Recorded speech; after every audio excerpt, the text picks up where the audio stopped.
Faced with the spread of the coronavirus, let's keep it simple, basic. Hello. Sorry for the sound quality and the French accent. This is recorded in an apartment on the phone due to self-confinement. Do you think we're giving in to psychosis?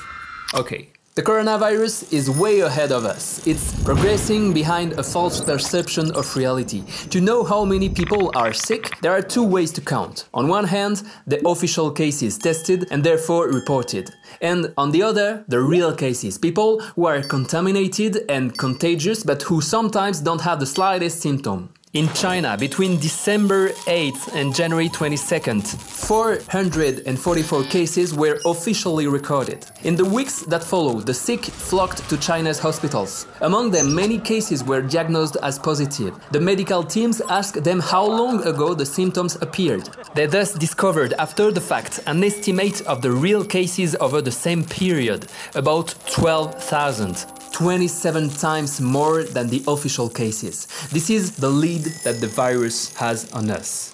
Do you think it's specific to China? Wrong. In France, there is no systematic screening of the entire population. The number of actual cases is necessarily considerably higher than officially detected ones. It's not a conspiracy, just a reality. So every time we go out, we play the versus game. Because COVID-19 does not spread by itself. It travels with us, even without symptoms, and spreads through our social interactions. Each infected person can infect 2 or 3 individuals. That's almost double regular flu.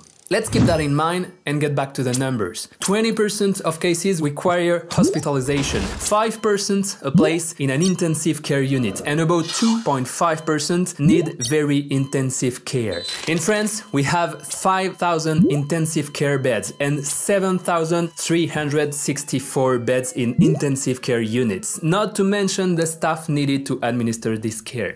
Between January the 24th and March the 14th, 4,500 official cases were confirmed. This means that the number of actual cases is inevitably much higher. At 60,000 confirmed cases, our hospitals will be saturated by the little 20% of serious cases. In concrete terms, this means no more beds available and the terrible dilemma for hospital staff of having to choose who to treat, who to keep alive and who to let die.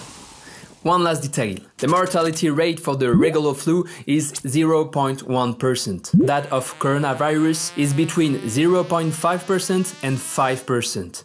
The discrepancy is easy to explain. In countries that rapidly implemented strict confinement, such as South Korea, the mortality rate is below 1%. In others, such as Italy or Iran, it varies between 3% and 5%. Delaying confinement means increasing the number of deaths by several thousand or even tens of thousands. That is the violent, brutal reality.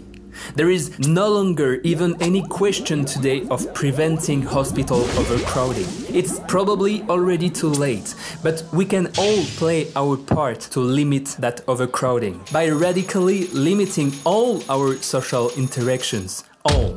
It's the only way to contain the spread of the virus. It's imperative to stay in our homes and don't go outside for anything but essentials. We may feel isolated, but collectively, nothing will help more than that.